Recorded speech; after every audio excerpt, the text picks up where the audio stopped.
Y bueno, pues como le adelantaba, tengo el gusto de recibir en este estudio al presidente nacional del PRI, Enrique Ochoa. Doctor, ¿cómo estás? Leonardo, qué gusto saludarte, saludar a Alejandra, a todo el equipo de trabajo aquí de ADN 40 y pues la verdad muy tempraneros, felicidades. La verdad muy temprano, pero vienes completamente equipados. Veo ahí ya una batería de expedientes. Te quisiera preguntar, para iniciar la conversación, ¿cómo estás sintiendo el periodo este de intercampañas? ¿Ha habido una discusión amplia sobre si se puede o no debatir, sobre si efectivamente hay condiciones para que la gente se está enterando de las distintas fuerzas políticas a pesar de las restricciones que la ley plantea? Sin embargo, yo veo que pues la discusión fluye. Digo, no hay debates, pero la discusión fluye. ¿Tú cómo estás viviendo esto? Creo que debemos de permitir el debate público porque los temas de interés nacional están sobre la mesa. Escuchaba yo la interesante discusión que tuvieron Leonardo, tú y Alejandra sobre el gran reto que tenemos en materia comercial y el impacto que tendrá para todos los mexicanos en cuanto a empleo, nivel de precios y oportunidades de desarrollo. Ciertamente México enfrenta hacia adelante grandes retos, pero también muy importantes oportunidades. Y la pregunta en esta elección es fundamental. ¿Cuál es el candidato o candidata que tienen la preparación, la experiencia, la honestidad para enfrentar los retos que tiene México, para aprovechar las oportunidades, para ofrecer espacios de empleo, de desarrollo, de educación para las familias mexicanas? ¿Y quién puede, en consecuencia, ser quien saque al país adelante, quien lo convierta en una potencia? Y ahí en la elección tienes tres alternativas muy claras. Por un lado, tienes a José Antonio Meade, un hombre preparado, con experiencia en el ámbito internacional, en las finanzas públicas y con resultados acreditados de su profundo amor por México. Y del otro lado lo que tienes es un salto al precipicio, como López, que lo que está proponiendo son políticas públicas proteccionistas que van en la lógica de poner en riesgo lo que ha avanzado México con el trabajo de múltiples generaciones de mexicanas y de mexicanos. En México se han creado en esta administración más de 3.500.000 empleos, gracias al sector privado, a los sectores sociales y por supuesto a las políticas públicas que se han impulsado a favor del libre comercio y de la competencia. Eso debe de seguir hacia adelante. Por supuesto que también tenemos que atender asignaturas pendientes que tiene nuestro país en materia de seguridad, en materia de corrupción, en materia de impunidad, y hay que hacerlo con firmeza. Hay que promover programas sociales que permitan que las familias mexicanas tengan la certeza de que habrá comida en la mesa, seguridad en la calle y de que tenemos que construir un país más generoso para todas las familias mexicanas. Pero se sienten muy limitados, doctor. O sea, de ninguna manera. O sea, el espacio de las intercampañas, sé que hay restricciones, pero finalmente las ideas están fluyendo. Y aprovecho para preguntarte, ¿el PRI tiene alguna objeción en que haya conteo rápido, tal como lo planteó el INE, en el caso que podamos tener hacia las 11 de la noche ya un resultado de quién va ganando? ¿Tiene el PRI alguna objeción para eso? No, el PRI lo que está a favor es a que exista certeza en el anuncio que se dé en la madrugada del día de las elecciones, precisamente para que los mexicanos tengan la información plena de quién gana las elecciones. Y por eso la ley establece procedimientos que se tienen que normar por parte del INE y nosotros estamos a favor de que exista la certeza, que el resultado que se anuncie sea el resultado que serene al país. Por eso estamos trabajando mañana, tarde y noche para que José Antonio Meade gane con el 40% de los votos, lo cual le dé certeza, rumbo, estabilidad a México para seguir transformando lo que hace falta cambiar y para también salvaguardar aquello que se ha construido con el trabajo de múltiples generaciones de mexicanas y de mexicanos. Ayer por la tarde-noche entrevisté a José Antonio Meade y me decía que hay una especie como de ley histórica de que el que va de puntero en marzo no gana las elecciones en este país. ¿Tú crees en esa ley? O sea, ocurrió en el 2000 y ocurrió en el 2006. Y tiene que ver con que las elecciones importan, que el ciudadano mexicano, la ciudadana mexicana está muy atenta de conocer los perfiles, las propuestas y las proyecciones que tienen cada uno de los candidatos. O sea, las campañas sí cuentan. Las campañas importan y qué bueno que así lo sea, porque una de las importantes características de una democracia es que el voto es libre, es secreto y se define, por supuesto, el día de la elección para que se establezca quién va a presidir México. Y es una elección histórica para los mexicanos, Leonardo, por la magnitud de los puestos que están en competencia, por la importancia que tiene quién gana y por lo importante que será para todas las mexicanas y los mexicanos en esta contienda contrastar entre los distintos proyectos de país que se ponen sobre la mesa. Doctor, mucha gente me pregunta, y yo te lo pregunto a ti de manera directa, si el puntero es López Obrador, ¿por qué el PRI enfila sus baterías contra Anaya? Bueno, primero hay que decirlo con toda puntualidad, Ricardo Anaya es un dos caras, es un corrupto y es un mentiroso. Y aquí traigo los documentos para demostrarlo.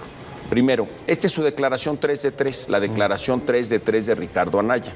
Él lo que decía en ese entonces es que ganaba cerca de 96,000 pesos al mes, es decir, un ingreso anual de 1,158,000 pesos, que sus hijos vivían en Atlanta, que él viajaba cada fin de semana a Atlanta, pero que para pagar esa vida en Atlanta lo hacía a través del apoyo que le daban sus suegros, que compartían el proyecto educativo de sus hijos con las colegiaturas millonarias y la manutención. Así es. Pero todo eso, ahora, a través de los medios de comunicación, nos hemos enterado que era una más de sus mentiras. ¿Y por qué? Porque ahora sabemos que antes de presentar esta declaración patrimonial y completamente ausente de la declaración patrimonial, hubo una compra que hizo Ricardo Anaya cuando era diputado federal de un terreno por 10 millones de pesos en Querétaro. No ha podido acreditar Ricardo Anaya, ni con información financiera, ni con información bancaria, cómo es que compró un terreno de 10 millones de pesos si él mismo había declarado que tenía ingresos por 96,000 pesos al mes. Primera duda, ¿cómo es que el diputado federal Ricardo Anaya pudo comprar un bien de 10 millones de pesos si no tenía los recursos para hacerlo? Luego pasan 2 años y él construye sobre ese terreno una bodega. Y esa bodega y ese terreno los vende en 54 millones de pesos. ¿A quién? A una empresa fantasma. Una empresa fantasma que se llama Manhattan Master Plan Development. Que es la de Barreiro. Esta empresa, es muy importante ese punto, está constituida por 2 socios, uno de ellos se llama Luis Alberto López López, ¿y sabes con qué capital variable conformaron esta empresa? No. Con 10,000 pesos. Anda, pues. 5,000 pesos de un socio y 5,000 pesos de otro. No vas muy lejos con eso. Imagínate, 6 semanas después, esta empresa de 10,000 pesos le compra a Ricardo Anaya su terreno y su bodega en 54 millones de pesos. ¿Quiénes son esta empresa? Pues esta empresa está hecha por prestanombres de Manuel Barreiro. Manuel Barreiro hoy está amparado en Canadá porque está temeroso de la justicia mexicana y de la justicia internacional. Y Manuel Barreiro es la misma persona que le vendió a Anaya, a través de su empresa, el terreno de 10 millones de pesos. Y aquí viene la gran pregunta.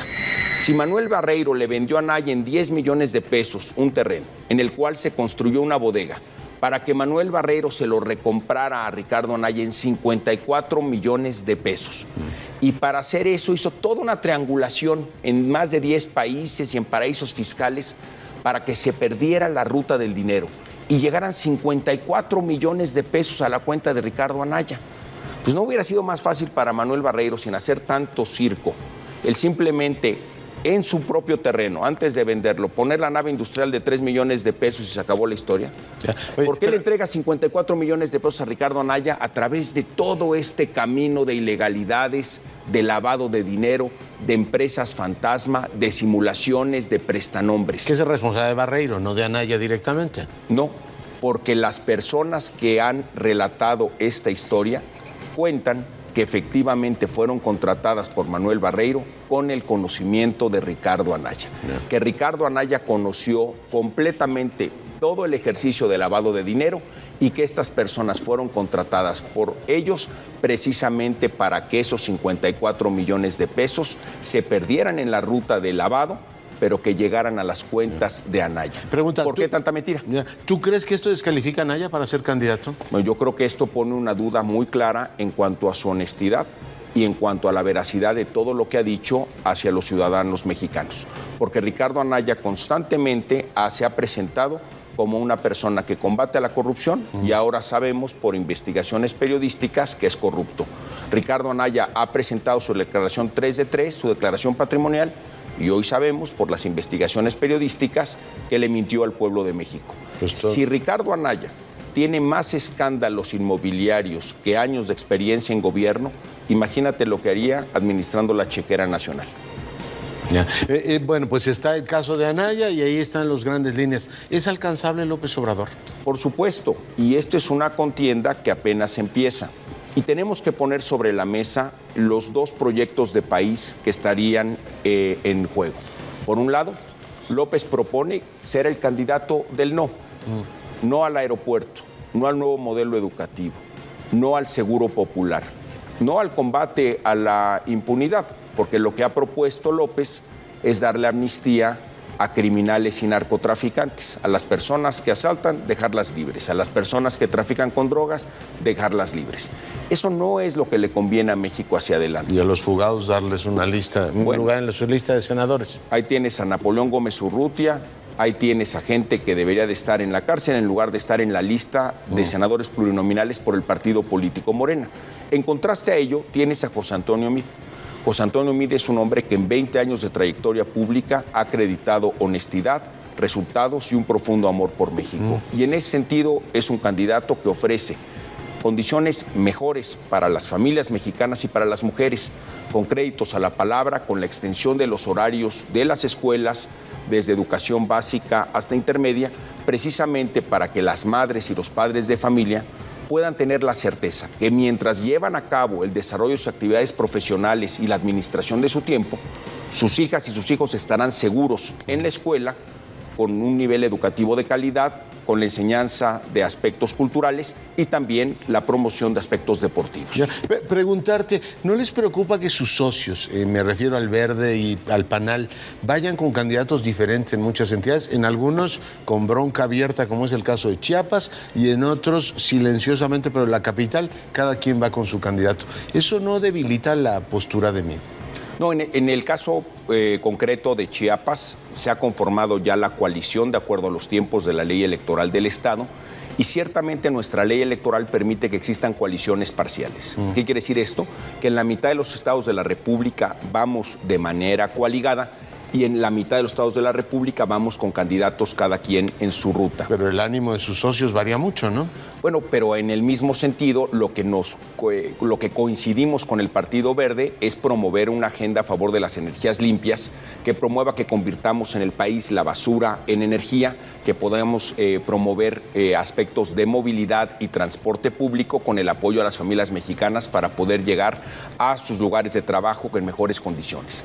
En cambio, con el Partido Nueva Alianza estamos en la convicción de que el modelo educativo de México tiene que seguirse transformando a favor de las maestras, de los maestros, de las niñas y de los niños. Y estamos impulsando con ellos que el salario base de las maestras y de los maestros aumente. Es el siguiente paso del nuevo modelo educativo, reconociendo lo relevante que es su función para las futuras generaciones de México. Pero no pudieron, digamos, conciliar en un candidato, por ejemplo, aquí en la capital.